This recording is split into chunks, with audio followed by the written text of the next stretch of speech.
بسم الله الرحمن الرحيم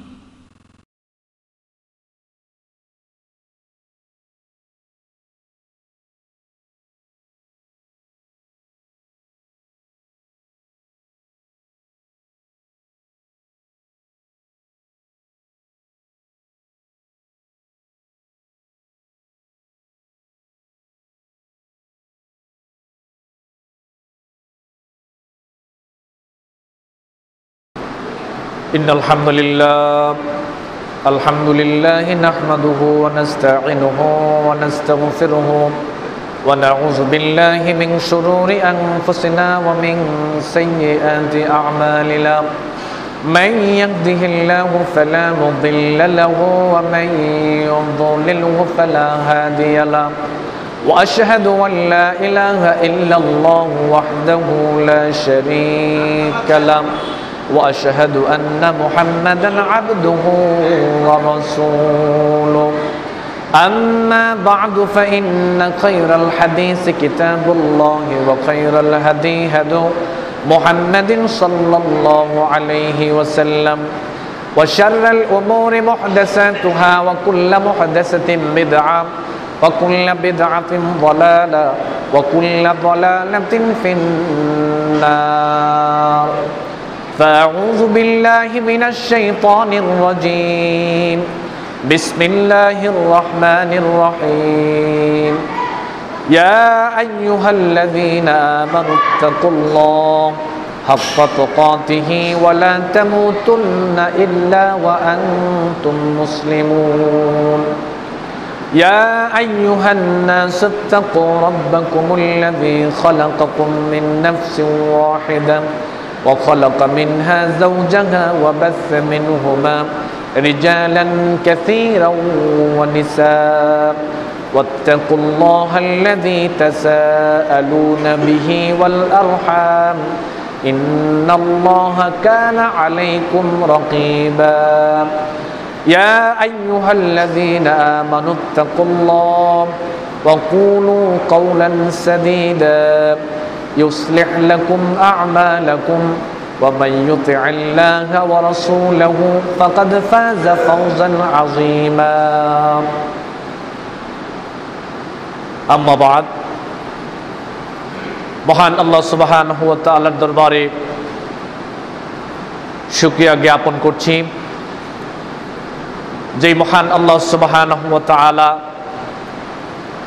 আমাদেরকে প্রতি জুমআর ন্যায় আজকেও জুমআর সালাতে আসার তৌফিক দিয়েছেন, এজন্য শুকরিয়া আদায় করছি আলহামদুলিল্লাহ। দুরূদ এবং সালাম পেশ করছি বিশ্বনবী মুহাম্মদুর রাসূলুল্লাহ সাল্লাল্লাহু আলাইহি ওয়াসাল্লামের প্রতি এবং ওই সমস্ত দিনী ভাই বোনদের জন্য দোয়া করছি যারা যুগ যুগ ধরে আল্লাহর জমিনে আল্লাহর সত্য দিনকে বাস্তবায়িত করার জন্যে নিজের সময়, নিজের মেধা, নিজের সম্পত্তি, নিজের জীবনকে বিলিয়ে দিয়েছেন। আল্লাহ সুবহানাহু ওয়া তাআলা ওই সমস্ত দ্বীনী ভাই বোনদেরকে জান্নাতের জন্য কবুল করেন, বলেন আমিন। অত্যন্ত সংক্ষিপ্ত আকারে গুরুত্বপূর্ণ আলোচনা উপস্থাপন করার চেষ্টা করব, সেটা হলো সফল মুমিনের বৈশিষ্ট্য। একজন সফল মুমিন সে পরকালে সফলতা অর্জন করবে, এই দুনিয়াতে তার কি কি বৈশিষ্ট্য থাকা উচিত।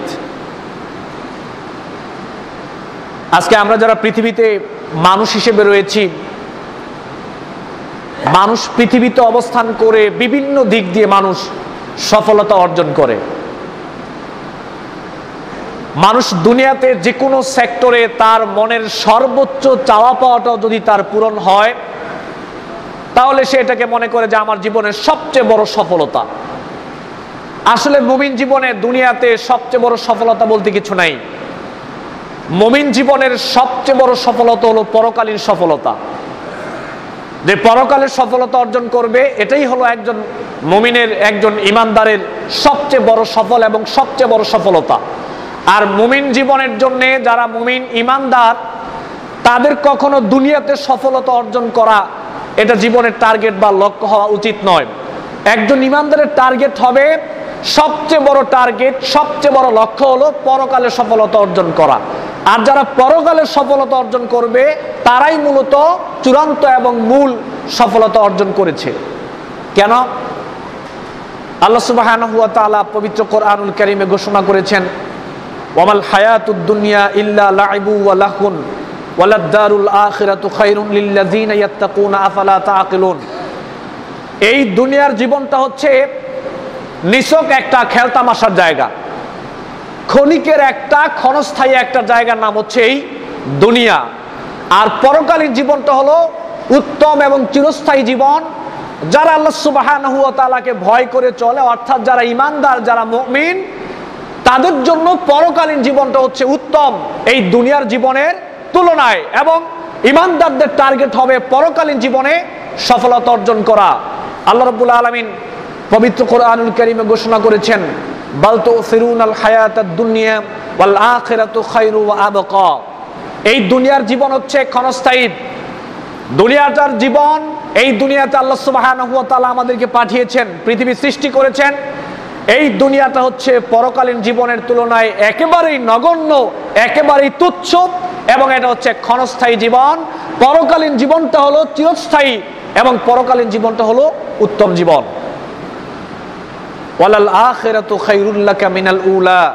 আল্লাহ রাব্বুল আলামিন বলেন যে প্রথম জীবনের চাইতে মানুষের পরের জীবনটা উত্তম। তার মানে দুনিয়ার জীবন থেকে পরকালীন জীবনটা হলো মানুষের জন্য উত্তম। এজন্য আমাদের চিন্তা ভাবনা, যারা ঈমানদার, যারা মুমিন, তাদের সব সময় পরকালে কিভাবে সফলতা অর্জন করা যায় এই চিন্তা ভাবনা মনের মধ্যে থাকতে হবে। পৃথিবীর যে কোনো জায়গায় থাকি না কেন, সব সময় চিন্তা করতে হবে যে আমরা পরকালে কিভাবে সফলতা অর্জন করতে পারি। এখন পরকালের সফলতা অর্জন করতে গেলে একজন মুমিনের অনেকগুলো বৈশিষ্ট্য থাকা প্রয়োজন। তার মধ্যে সংক্ষিপ্ত আকারে কয়েকটা বৈশিষ্ট্য আমি সূরা মুমিনুন থেকে আপনাদের সামনে আমি তুলে ধরার চেষ্টা করছি ইনশাআল্লাহ। যেহেতু মুমিন জীবনের মূল টার্গেট হলো পরকালের সফলতা অর্জন করা, এই পরকালের সফলতা কিভাবে অর্জন করা যাবে আল্লাহ রাব্বুল আলামিন বলেন, কাদ আফলাহাল মুমিনুন। অবশ্যই ওই সমস্ত মুমিনগুলো সফলতা অর্জন করেছে এবং ওই সমস্ত মুমিনগুলোই হলো সফল। তারা কারা? আল্লাযীনা হুম ফি সলাতিহিম খাশিউন। যারা তাদের সালাত আদায় করে খুশু-খুজুর সহিত, যারা তাদের সালাত আদায় করে খুশু-খুজুর সহিত, যখন তারা সালাতে দাঁড়ায়, সালাত পড়ার জন্য তারা প্রস্তুতি গ্রহণ করে, সালাত আদায় করে, তখন তাদের মনের মধ্যে খুশু-খুজু থাকে, আল্লাহর ভয় থাকে, বিনয়ের সহিত যারা সালাত আদায় করে, আল্লাহ রাব্বুল আলামিন বলছেন ওই সমস্ত মুমিনগুলো সফলতা অর্জন করবে, তারাই সফল। সালাত শুধুমাত্র একটা বডি সালাতে দাঁড়াইলো আর সে সালাতে দাঁড়িয়ে রফুল ইয়াদাইন করলো আর সালাতে ইমাম সাহেবের সাথে সে রুকু সেজদাগুলো করলো, এটার নাম সালাত নয়। শুধু সালাতের মতো করে আপনি সালাত মসজিদে এসে পড়লেন ইমামের সহিত, এটার নাম ওই সালাত নয়।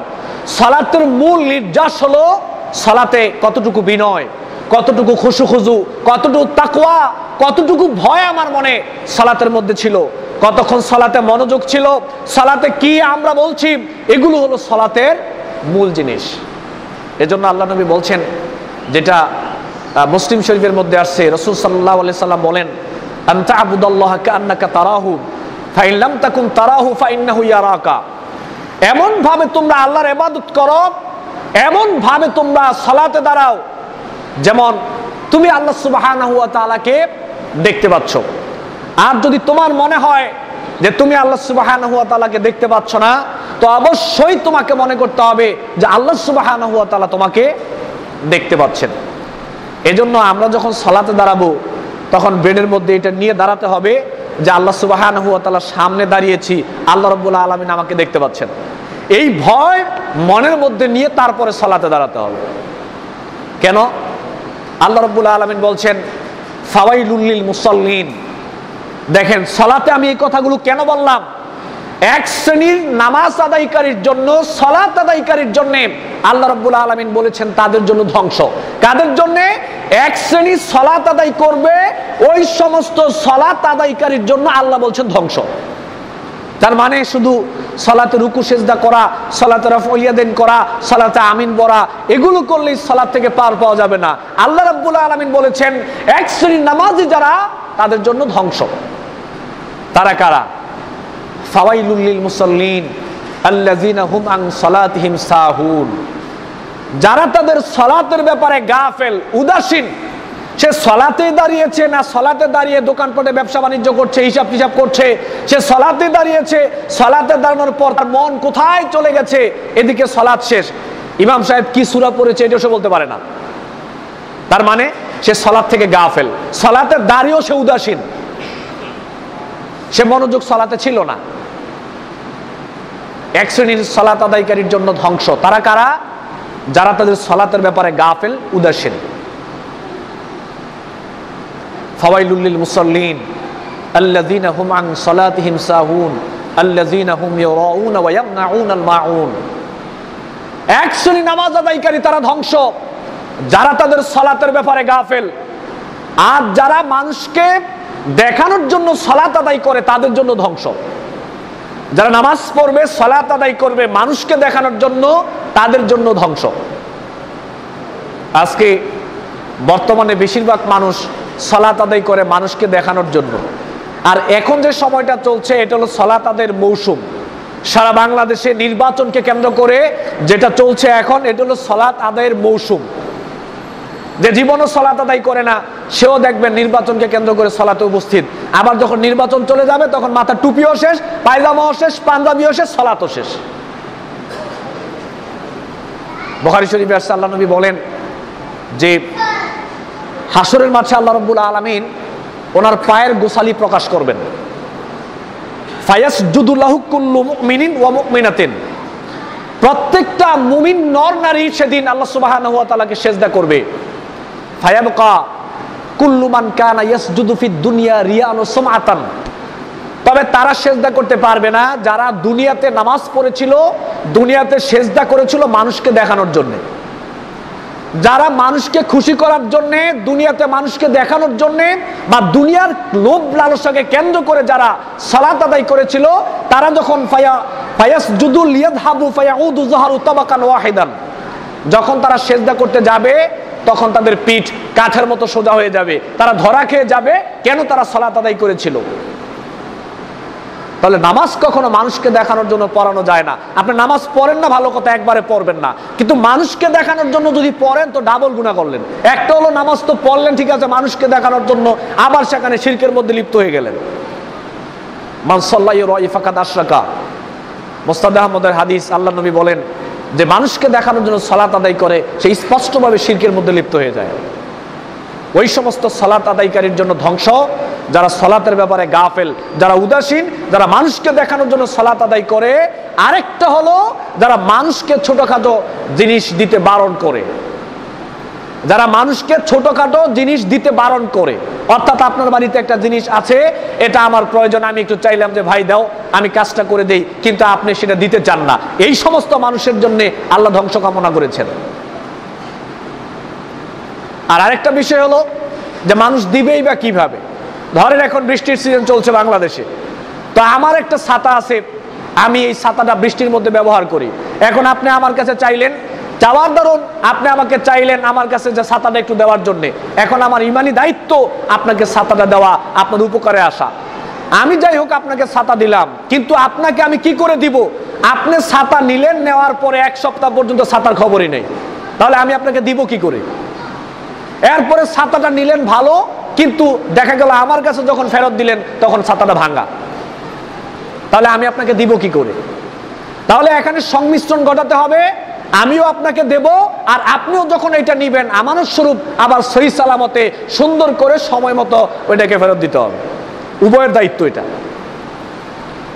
তাহলে সফল হয়েছে তারা যারা সালাতকে আদায় করেছে খুশুখুজুর সহিত, তাকওয়ার সহিত, বিনয়ের সহিত যারা সালাত আদায় করেছে, রুকুগুলো সুন্দর করে করেছে, সেজদাগুলো সুন্দর করে করেছে। আল্লাহ নবী বলছেন, আবু দাউদ শরীফের মধ্যে আসছে, লা তুজজিউ সালাতুর রাজুলি হাত্তা ইউকিমা যাহরু ফির রুকুই ওয়াস সুজুদি। আল্লাহ নবী বলেন, ওই ব্যক্তির সালাত অপূর্ণাঙ্গ ওই ব্যক্তির সালাত যথেষ্ট হবে না যে ব্যক্তি রুকুতে গেল কিন্তু রুকুতে গিয়ে তার পিঠকে সে সোজা করলো না, যে ব্যক্তি সেজদায় গেল সেজদায় গিয়ে তার পিঠকে যে সোজা করলো না, তার নামাজ অপূর্ণাঙ্গ। তার মানে রুকুতে আমরা যখন যাব, সেজদায় যখন যাব, পিঠকে এভাবে সোজা করে নিতে হবে। এটা সালাতের একটা অংশ। আল্লাহর নবী বলছেন যারা পিঠকে সোজা করবে না, গড়িমসি করে যারা সেজদা করবে, রুকু করবে, তাদের সালাত যথেষ্ট নয়, তাদের সালাত অপূর্ণাঙ্গ। মুসনাদ আহমদের মধ্যে আসছে আল্লাহ নবী বলেন, লা ইয়ানজুরুল্লাহু ইলা আজ্জা ওয়া জাল্লা ইলা সালাতি আবদিন লা ইউকিমা ফিহা সুলবাহু বাইনা খুশুইহা ওয়া সুজুদিহা।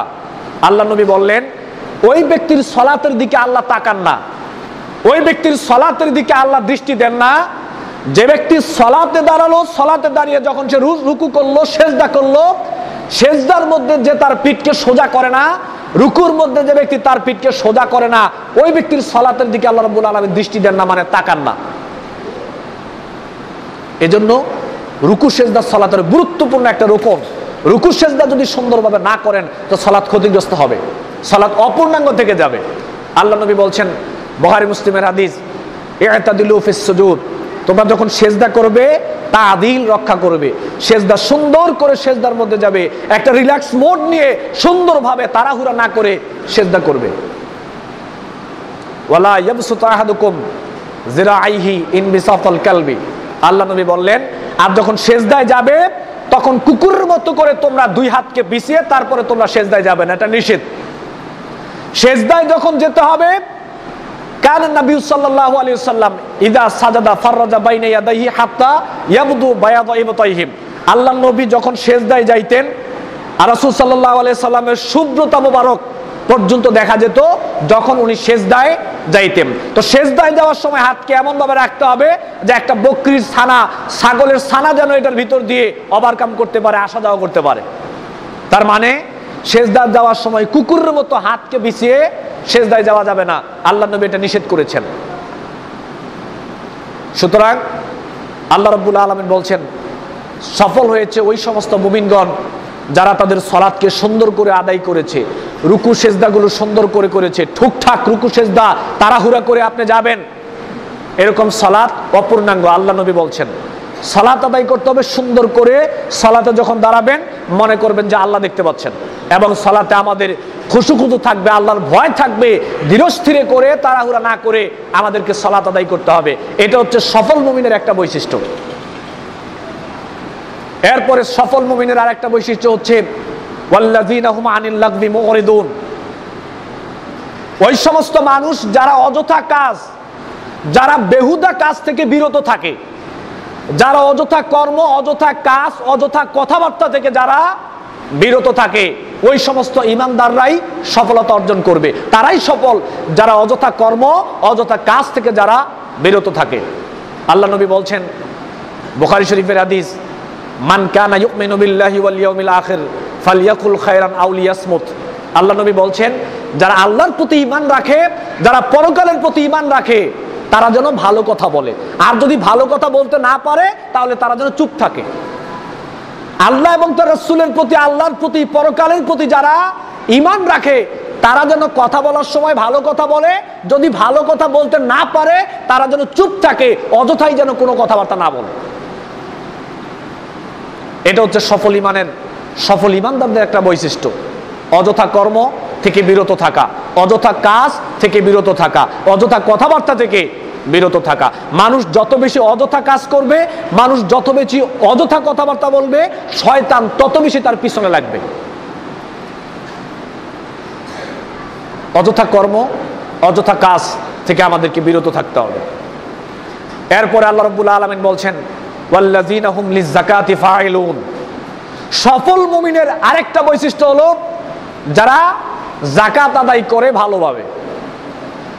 এখানে আল্লাহ সুবহানাহু ওয়া তাআলা কাউকে শুধু যাকাত আদায় করার কথা বলেন নাই, আল্লাহ বলছেন ঈমানদারদের, সফল ঈমানদারদের একটা বৈশিষ্ট্য হলো যারা যাকাত আদায় করে যথাযথভাবে। শব্দটা এখানে এটা প্রয়োগ হবে, ভালো করে খেয়াল রাখতে হবে। আল্লাহ শুধু যাকাত আদায় করতে বলেন নাই, আল্লাহ বলছে যাকাত আদায় করতে হবে যথাযথভাবে। এই শব্দটা আমি জোর দিয়ে বললাম কেন? এই শব্দটা আমি কেন জোর দিয়ে বললাম যে যথাযথভাবে যাকাত আদায় করতে হবে। বাংলাদেশের মানুষ এখন যাকাত আদায় করতে গিয়ে যাকাত কিনে তামাশা করে, যাকাত আদায় করে না। যাকাত আদায় মানে তামাশা করা। যাকাত আল্লাহর একটা বিধান, এটা ফরজ বিধান।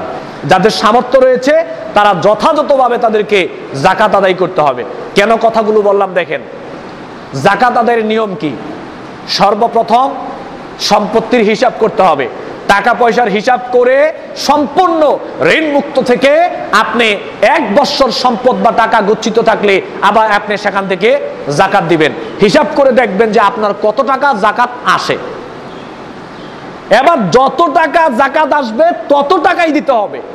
হিসাব করে যত টাকা যাকাত আসবে তত টাকাই যাকাত দিতে হবে। কেন দেখেন, বাংলাদেশের মানুষ হিসাব তো করেই না, বেশিরভাগ মানুষ হিসাব করে না, হিসাব ছাড়াই যাকাত দেয়।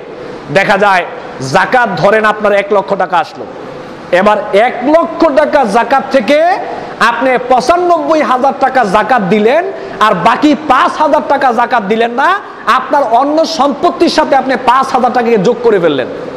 এবার ঘটনা কি হলো দেখেন, আল্লাহ নবী বললেন, যেটা বুখারীর হাদিস, মা খালাতাতিজ যাকাতু মালান কাত্তু ইল্লা হালাকাতহু। এই যে 5,000 টাকা যাকাতের আপনি আপনার সম্পত্তির মধ্যে অ্যাড করে ফেললেন, আল্লাহ নবী বলল এই 5,000 টাকা আপনার বাকি সম্পত্তিকে ধ্বংস করে দিল, মানে হারাম করে দিল। তার মানে যাকাত যত টাকা আসবে তত টাকাই দিতে হবে।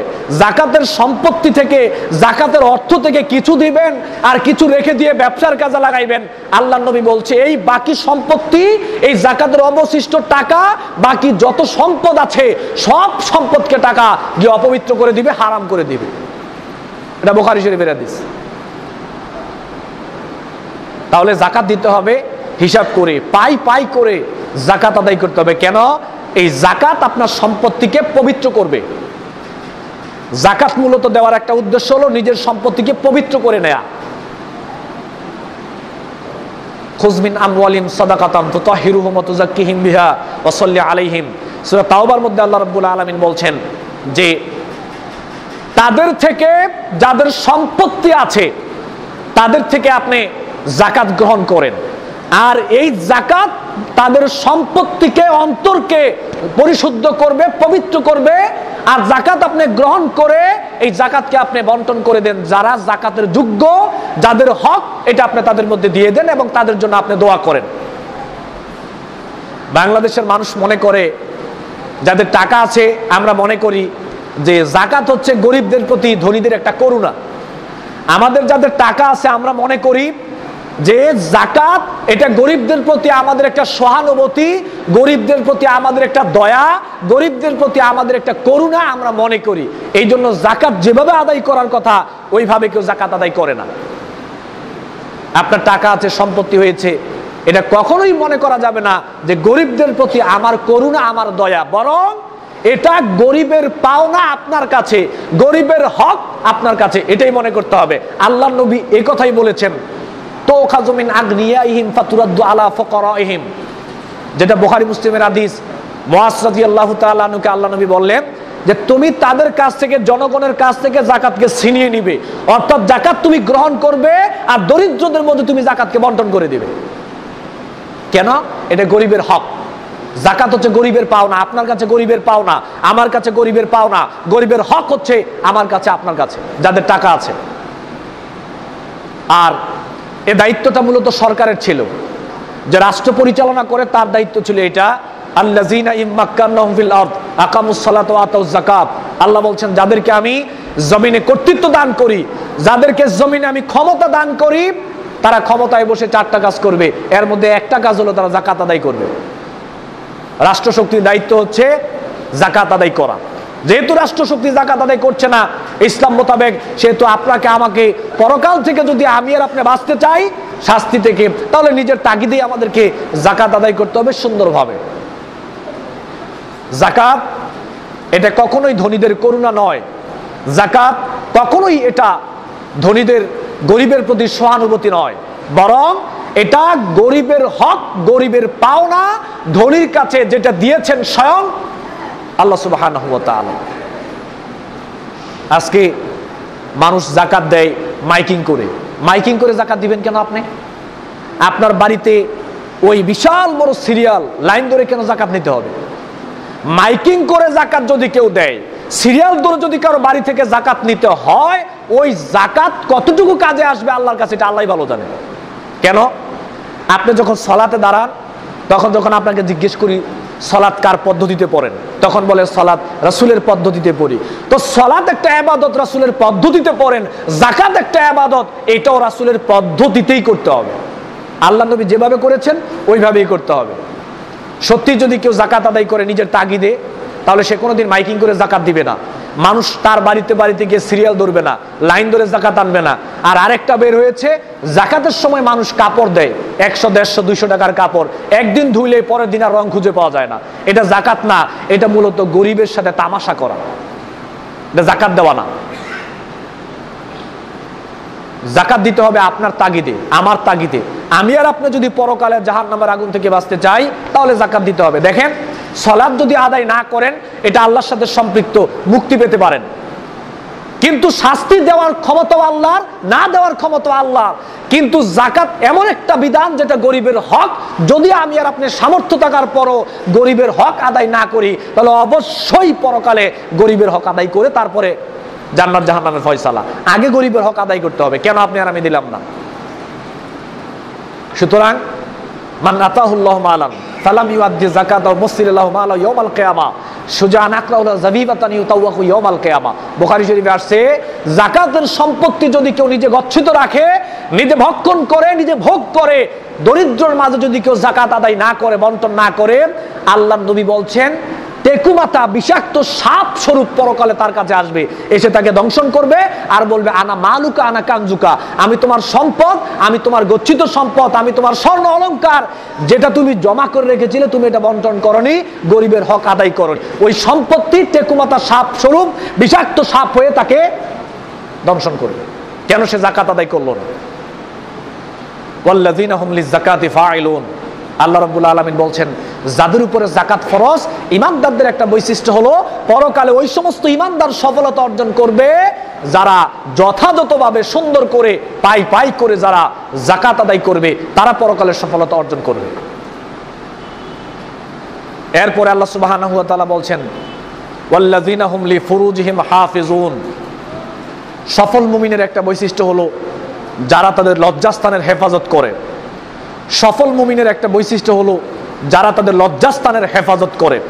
ঈমানদারদের একটা বৈশিষ্ট্য হলো যারা তাদের লজ্জাস্থানের হেফাজত করে, অর্থাৎ লজ্জাস্থানের অপপ্রয়োগ থেকে লজ্জাস্থানকে হেফাজত রাখে। যেগুলো হালাল, হারাম যেই জায়গায়, ওই জায়গা থেকে লজ্জাস্থানকে যারা হেফাজত করে, তারা হলো ঈমানদার এবং তাদের বৈশিষ্ট্য এটা একটা, এবং পরকালে তারা সফলতা অর্জন করবে। কুল্লিল মুমিনিনা ইয়াগুদ্দু মিন আবসারিহিম ওয়া ইয়াহফাযু ফুরুজাহুম যালিকা আযকা লাহুম ইন্নাল্লাহা খাবীরুম বিমা ইয়াসনাউন। আল্লাহ রাব্বুল আলামিন সূরা নূরে বলছেন যে নবী, আপনি মুমিনদেরকে বলেন তারা যেন তাদের চোখের হেফাজত করে, আপনি মুমিনদেরকে বলেন তারা যেন তাদের লজ্জাস্থানের হেফাজত করে। চোখের হেফাজত করতে হবে, লজ্জাস্থানের হেফাজত করতে হবে। চোখের হেফাজত মানে এই চোখ দিয়ে অন্যায় কোনো জিনিস দেখা যাবে না। চোখের হেফাজত মানে এই চোখ দিয়ে হারাম কোনো জিনিস দেখা যাবে না। এটা টেলিভিশন হোক, এটা কোনো জেনা হোক, রাস্তাঘাটে কোনো বেপরদা মেয়ে হোক, কোনো পর্দাশীল মেয়েও যদি হয়, কোনো পুরুষের জন্য এটা বৈধ নয় তার চক্ষু দিয়ে সে হারাম জিনিসকে দেখবে। রাস্তা দিয়ে যাচ্ছেন, হঠাৎ করে একটা বেগানা নারীর দিকে আপনার দৃষ্টি পড়ে গেল, আপনি কি করবেন? আপনি কি হা করে তাকিয়ে থাকবেন, না দৃষ্টিকে আপনি অবনমিত করবেন? আল্লাহ নবী বলছেন, তিরমিজি শরীফের হাদিসে, সাহাবী জিজ্ঞেস করলো, হে আল্লাহ রাসূল, হঠাৎ যদি কোনো বেগানা নারীর দিকে আমার দৃষ্টি পড়ে যায়, আমি কি করব? আল্লাহ নবী বললেন যে আসরিফ বাসারাকা, তোমার দৃষ্টিকে তুমি সঙ্গে সঙ্গে আরেক দিকে ফিরিয়ে নিবে, বা সঙ্গে সঙ্গে তুমি দৃষ্টির হেফাজত করবে। ছোট সময় শুনেছি, এখনো শুনি যে এক দৃষ্টি নারীর দিকে তাকানো জায়েজ, হোক হাসি তামাশা করে, ঠাট্টা করে, যেটা শুনেছি এখনো শুনি যে এক দৃষ্টি দেয়া তো জায়েজ। এক দৃষ্টি দেয়া জায়েজ মানে এটা বলতে এটা বোঝানো হয় নাই যে আপনি হা করে তাকিয়ে থাকবেন, যতক্ষণ মন চায় আপনি তাকিয়ে থাকবেন, আর আপনাকে জিজ্ঞেস করার পরে বলবেন আমার এক দৃষ্টি তো এখনো শেষ হয় নাই, এটা বলার সুযোগ নাই। এক দৃষ্টি বলতে এখানে কি বোঝানো হয়েছে? হঠাৎ দৃষ্টি পড়ে গেল কোনো দিকে, হঠাৎ কারো দিকে দৃষ্টি পড়ে গেল, এটা হলো এক দৃষ্টি। আর দৃষ্টি পড়ে যাওয়ার সাথে সাথে চক্ষুকে হেফাজত করতে হবে, এটাই হলো প্রথম দৃষ্টির হেফাজত। দ্বিতীয়বার আর তাকানো যাবে না, দ্বিতীয়বার তাকানোর সাথে সাথে আবার গুনাহ লেখা হবে, দ্বিতীয়বার যতবার তাকানো হবে ততবার গুনাহ লেখা হবে। কুল্লিল মুমিনাতি ইয়াগদুদনা মিন আবসারিহিন্না ওয়া ইয়াহফাজনা ফুরুজাহুন্না, আল্লাহ রাব্বুল আলামিন বলেন মুমিন নারীদেরকে বলে দেন তারা যেন তাদের চক্ষুর হেফাজত করে, তারা যেন তাদের ওই লজ্জাস্থানের তারা যেন হেফাজত করে। মুমিন পুরুষদেরকেও বলে দেন, মুমিন নারীদেরকেও আপনি এটা বলে দেন। আজকে বর্তমানে বিশেষ করে বাংলাদেশে যেভাবে চোখের জেনা, যেভাবে হাতের জেনা, যেভাবে মুখের জেনা, যেভাবে লজ্জাস্থানের জেনা, দিন দিন সারা দিন যত যাচ্ছে ততই এখন জেনা ব্যভিচার বেড়েই চলেছে। বিশেষ করে যুবক সম্প্রদায়গুলো ব্যাপকভাবে এখন আমরা জেনার মধ্যে লিপ্ত হয়েছি। আল্লাহ রাব্বুল আলামিন বলছেন যারা পরকালের সফলতা অর্জন করতে চায়, যেই সমস্ত ঈমানদার পরকালের সফলতা অর্জন করতে চায় তাদেরকে বলে দেন তারা যেন তাদের দৃষ্টিশক্তির হেফাজত করে, তাদের লজ্জাস্থানের যেন তারা হেফাজত করে, তাদের শ্রবণ শক্তির যেন তাদের হেফাজত করে, তারা যেই জবান দিয়ে কথা বলে এটার যেন তারা হেফাজত করে, তাহলে তারা পরকালে সফলতা অর্জন করবে। আল্লাহ নবী বলছেন মাইয়াদমানু লি মা বাইনা লিহইয়াইহি ওয়া বাইনা রিজলাইহি আদমানুল্লাহুল জান্নাহ। বুখারী শরীফে আছে আল্লাহ নবী বলেন যে ব্যক্তি তার লজ্জাস্থানের এবং জবানের গ্যারান্টি আমি নবীকে দিবে, আমি আল্লাহর নবী বলছি আমি ওই ব্যক্তিকে জান্নাতের গ্যারান্টি দেব। সুবহানাল্লাহ। তাহলে জান্নাতে যাওয়া যাবে যদি লজ্জাস্থানের হেফাজত করা হয়, লজ্জাস্থানের অপপ্রয়োগ যদি না হয়। যেখানে হালাল সেটা তো বটে, কিন্তু হারাম কোনো জায়গায় যদি লজ্জাস্থানের অপপ্রয়োগ কেউ করে তাহলে সে পরকালে সফলতা অর্জন করতে পারবে না। দৃষ্টিশক্তির যদি কেউ হেফাজত করে তাহলে সে পরকালে সফলতা অর্জন করতে পারবে। জবান শক্তির যদি কেউ হেফাজত করে পরকালে সফলতা অর্জন করতে পারবে। যে দৃষ্টিশক্তির হেফাজত করতে পারবে না পরকালে ক্ষতিগ্রস্ত হবে। আমরা যারা জবান শক্তির হেফাজত করতে পারবো না আমরা পরকালে ক্ষতিগ্রস্ত হব। লজ্জাস্থানের হেফাজত যদি আমরা না করতে পারি পরকালে সফল হতে পারবো না, ক্ষতিগ্রস্ত হতে হবে। সম্মানিত উপস্থিতি, বিশেষ করে আমি সবাইকে দৃষ্টি আকর্ষণ করে বলছি, যারাই বক্তব্য শুনছেন এবং বক্তব্য শুনবেন, আমাদের সবারই উচিত লজ্জাস্থানের হেফাজত করা, দৃষ্টিশক্তির হেফাজত করা, বিশেষভাবে আমাদেরকে জেনা থেকে বিরত থাকা। আল্লাহ রাব্বুল আলামিন আমাদের তৌফিক দান করুন, আমিন। ঈমানদার যারা সফল হতে চায় পরকালে, তাদের আরেকটা বৈশিষ্ট্য, আরেকটা গুণ হলো ওয়াল্লাযীনা হুম লিআমানাতিহিম ওয়া আহদিহিম রাউন। ঈমানদার, সফল ঈমানদারের একটা বৈশিষ্ট্য হলো তারা তাদের কাছে যদি কোনো আমানত রাখা হয় এই আমানত তারা যথাযথ আদায় করে। এটা হলো ঈমানদারদের একটা বৈশিষ্ট্য। সফল ঈমানদার যারা পরকালের সফলতা অর্জন করবে তাদের একটা বৈশিষ্ট্য হলো তাদের কাছে যখন কোনো আমানত থাকে ওই আমানতের তারা যথাযথ বাস্তবায়ন করে। বুখারী শরীফে আছে আল্লাহ নবী বলেন যে ইজা দুইয়াতিল আমানাতু ফান্তাজিরিস সা, যখনই আমানতের খেয়ানত করা হবে তখন তোমরা কিয়ামতের জন্য অপেক্ষা করো। বর্তমানে বাংলাদেশে চরমভাবে আমানতের খেয়ানত চলছে। যে কোনো জায়গায় থাকি না কেন প্রায় জায়গার মধ্যে আমানতের খেয়ানত এখন চলছে। আল্লাহ নবী বললেন যখন মানুষ কিয়ামতের অপেক্ষা করো, যখন মানুষ আমানতের খেয়ানত করবে তখনই পৃথিবী ধ্বংস হয়ে যাবে, মানে কিয়ামত হবে। সাহাবায়ে কেরাম জিজ্ঞেস করলো কাইফা ইদাআত ইয়া রাসূলুল্লাহ, আমানতের খেয়ানতটা কিভাবে করা হবে? আল্লাহ নবী বললেন ইদা উসসিদাল আমরু ইলা গায়রি আহলিহি, অর্থাৎ যে ব্যক্তি যেইটার যোগ্য তাকে সেখানে না বসিয়ে যে ব্যক্তি অযোগ্য মানুষকে যখন দায়িত্বশীল বানানো হবে তখনই পৃথিবী ধ্বংস হবে। বুখারী শরীফের হাদিস। যখনই অযোগ্য মানুষ নেতৃত্ব দিবে, যখন অযোগ্য মানুষ দায়িত্ব পালন করবে, আল্লাহ নবী বলছেন তখনই তোমরা কিয়ামতের জন্য অপেক্ষা করো। দ্বীনের জ্ঞান নাই, আমল নাই, আখলাক নাই, চরিত্র নাই, সে আপনার দায়িত্বশীল। দ্বীনের জ্ঞান নাই, আমল নাই, চরিত্র নাই, আখলাক নাই, আমানতদারিতা নাই, মানুষের প্রতি জুলুম করছে, সে আপনার দায়িত্বশীল। আল্লাহ নবী এটাই বলছেন, কিয়ামতের জন্য অপেক্ষা করো, যখন অযোগ্য মানুষ দায়িত্বশীল হবে তখন কিয়ামতের জন্য অপেক্ষা করো, পৃথিবী তখনই ধ্বংস হবে। আমানতের খেয়ানত কিভাবে হচ্ছে দেখেন। ঢাকা ইউনিভার্সিটি থেকে পড়ালেখা করেছে দুইটা ছেলে, একটা মাদ্রাসার স্টুডেন্ট আর একটা কলেজের স্টুডেন্ট। একটা ছেলের ব্যাকগ্রাউন্ড মাদ্রাসা, দাখিল আলেম মাদ্রাসা, এখন সে ভার্সিটিতে ভর্তি হয়েছে। দাখিলে তার রেজাল্ট ফার্স্ট ক্লাস, আলিমে তার রেজাল্ট ফার্স্ট ক্লাস, ভর্তি পরীক্ষায় ফার্স্ট বয়, এবং ক্লাস অনার্স মাস্টার্স সব জায়গায় ছেলেটা ফার্স্ট বয় এবং ফার্স্ট ক্লাস রেজাল্ট। আর ভার্সিটির একটা ছেলে আপনার তার রেজাল্ট ফার্স্ট ক্লাস নয়, ভর্তি পরীক্ষায় রেজাল্ট ফার্স্ট ক্লাস নয়, তারপরে ভার্সিটির মধ্যে সেখানে হচ্ছে ফার্স্ট ক্লাস নয়। দেখেন আমানতের খেয়ানত কিভাবে হয়। এবার ভার্সিটি থেকে বের হওয়ার পরে একটা ভার্সিটিতে চাকরি নেওয়ার জন্য দুইটা ছেলেই সেখানে ইন্টারভিউ দিতে গেছে।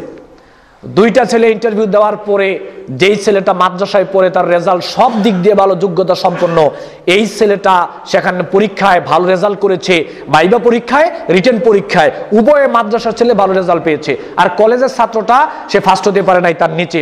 এবার চাকরি পাবে কে? স্বাভাবিকভাবে যে ফার্স্ট হয়েছে সেই তো চাকরি পাওয়ার কথা। আপনারা কি বলেন? সে মাদ্রাসায় পড়ে না কলেজে পড়ে এটা দেখার ব্যাপার নয়, সে যোগ্যতা দিয়ে সেখানে গিয়েছে, সেখানে সে ফার্স্ট হয়েছে, চাকরি পাওয়ার কথা স্বাভাবিকভাবে তার।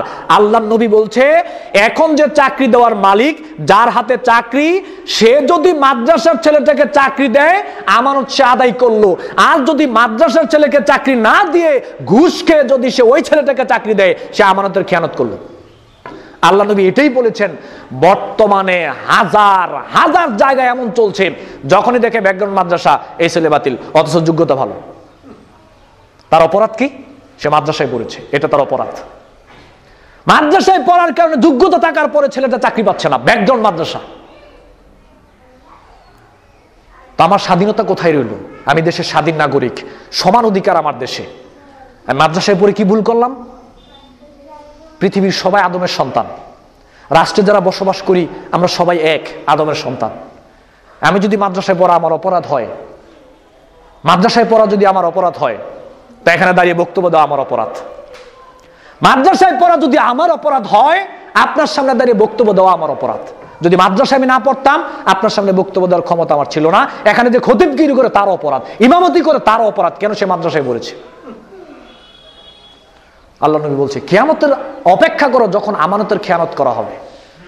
এবার ভাইবা বোর্ডে দুইটা ছেলেকে ডাকলো, ডাকার পরে একটা প্রস্তাব, মাদ্রাসা ছেলে হিসেবে তো বাদ, কোন জায়গায় আবার প্রস্তাবনা হলো এরকম যে 2 লক্ষ টাকা ঘুষ লাগবে, তুমি যদি 2 লক্ষ টাকা দাও তোমাকে ঘুষ দেওয়া হবে। এবার ছেলেটা বললো যে স্যার, আমার যোগ্যতা দিয়ে আমি এখানে টিকেছি, আমি কেন টাকা দেব? আর ওই লোকটা 2 লক্ষ টাকা ঘুষ দিয়ে চাকরিটি নিয়ে গেল, আমানতের খেয়ানত। জবাব দিতে হবে পরকালে। আপনি এখন যদি মক্কায় চলে যান, এখন যদি আপনি মক্কায় চলে যান, মক্কায় গিয়ে আপনি ইবাদত করবেন, ওইখানে আপনার জীবনের যত ভালো কাজ আছে সব করবেন, তাহাজ্জুদের নামাজ পড়া অবস্থায় আপনার সেখানে মৃত্যু হবে, কাবাগরের ভিতরে আপনাকে দাফন করা হবে। তারপরেও এই যে আপনি যেই ছেলে যোগ্য তাকে চাকরি না দিয়ে ঘুষ খাওয়ার কারণে আপনি অযোগ্য একটা লোককে চাকরি দিলেন, এই অপরাধ পৃথিবীতে কোনো ইবাদত নাই ক্ষমা করাইতে পারে। যেই পর্যন্ত ওই ছেলেটা আপনাকে ক্ষমা না করবে, এই পর্যন্ত অপরাধ ক্ষমা হবে না। পৃথিবীতে এমন কোনো ইবাদত এখনো আসেনি, পৃথিবীতে এমন কোনো ইবাদত এখনো কোরআন হাদিসে পাওয়া যায় নাই যে ইবাদত করলে ওই অপরাধ ক্ষমা হবে। আপনি তার হক নষ্ট করলেন, তো মারাত্মক অপরাধ এটা। এমন কোন ইবাদত পৃথিবীতে নাই যে ইবাদত করলে অপরাধ ক্ষমা হবে। কেন? আপনি তার হক নষ্ট করলেন। আপনি, আল্লাহ বলছেন, ইন্নাল্লাহ ইয়ামুরুকুম আন তুআদ্দুল আমানাতি ইলা আহলিহা। আল্লাহ রাব্বুল আলামিন বলছেন, আমানতের যোগ্য যারা, তোমাদেরকে আমি আল্লাহ নির্দেশ করছি, যার যেই আমানত ওইটা তার কাছে ফিরিয়ে দাও, যার যেই আমানত তারটা তার কাছে দিয়ে দাও। কই, আমাদের দেশে তো চলছে না। টাকা আছে, সব আছে, ঘুষ আছে, সব আছে। একটা টিচার চাকরি করলো, চাকরি করার পরে এই যে পেনশনের যে টাকা, এই টাকাটা আপনার টাকা থেকে সামান্য একটা অংশ সেখানে জমা করে রাখা হয়, যাতে যখন বিদায় দেওয়া হবে আপনাকে পেনশনের টাকা দেওয়া হবে, যাতে আপনি কিছু করতে পারেন। এখন অনেক ক্ষেত্রে পেনশনের টাকা তুলতে গেলেও টাকা লাগে, ঘুষ লাগে। এইখানের ফাইল উপরে যায় না, উপরের ফাইল এর উপরে যায় না ঘুষ ছাড়া। নামাজ পড়লে লাভ হবে কি? রোজা রাখলে লাভ হবে কি? সম্মানিত উপস্থিতি, কিয়ামতের আলামত। মানুষ বেশি বেশি করে আমানত খেয়ানত করবে, কিয়ামতের আলামত। আরেকটা হচ্ছে মানুষ ওয়াদা ভঙ্গ করবে, বেশি বেশি ওয়াদা করবে আর ওয়াদা ভঙ্গ করবে। বর্তমানে এই রোগটা আমাদের সবার মধ্যেই আছে, কম বেশি সবার মধ্যেই আছে। আমরা বেশি বেশি ওয়াদা করি আর বেশি বেশি ভঙ্গ করি। এটাও আপনার ইমানদারদের বৈশিষ্ট্য নয়। সফল ইমানের বৈশিষ্ট্য হলো সঠিকভাবে আমানত আদায় করবে, সঠিকভাবে, এবং সে ওয়াদাকে রক্ষা করবে। সর্বশেষ যে পয়েন্ট সেটা হচ্ছে আল্লাহ সুবহানাহু ওয়া তাআলা বলছেন ওয়াল্লাযীনা হুম আলা সালাওয়াতিহিম ইউহাফিজুন। সফল ইমানদারদের একটা বৈশিষ্ট্য হলো তারা সলাতের হেফাজত করে, যথাসময়ে সলাত আদায় করে, রাসূলের পদ্ধতিতে সলাত আদায় করে, সুন্দর করে যারা সলাত আদায় করে, এটা হলো সফল ইমানদারদের একটা বৈশিষ্ট্য। এজন্য আমরা যারা ইমানদার দাবি করি, পরকালে যদি আমাদের সফলতা অর্জন আমরা করতে চাই, তাহলে 5 ওয়াক্ত নামাজ ছাড়ার তো কোনো প্রশ্নই আসে না, 5 ওয়াক্ত নামাজ বাদ দেওয়ার তো কোনো প্রশ্নই আসে না। বরং 5 ওয়াক্ত সালাত আদায় করার পরে যথাযথ সময়ে যথাযথভাবে সুন্দর করে করতে হবে, ছাড়ার তো প্রশ্নই আসে না। সম্মানিত উপস্থিতি, আসুন আমরা সবাই মিলে চেষ্টা করি কিভাবে পরকালে সফলতা অর্জন করা যায়। এই দুনিয়াতে সফলতা অর্জন করা এটা মূল প্রতিপাদ্য বিষয় নয়, এটা জীবনের মূল টার্গেট আমাদের দুনিয়া নয়। আমাদের টার্গেট হলো আমরা পরকালে কিভাবে সফলতা অর্জন করতে পারি, এবং পরকালের সফলতাটাই হলো চূড়ান্ত সফলতা। ওই পরকালের চূড়ান্ত সফলতা আমরা কিভাবে অর্জন করতে পারবো, এই চেষ্টা আমাদের করা দরকার, এবং ওইভাবে আমাদের জীবনযাপন করা দরকার। আল্লাহ রাব্বুল আলামিন আমাদের তৌফিক দান করুন, আমিন। ওয়া আখির দাওয়ানা আলহামদুলিল্লাহি রাব্বিল আলামিন।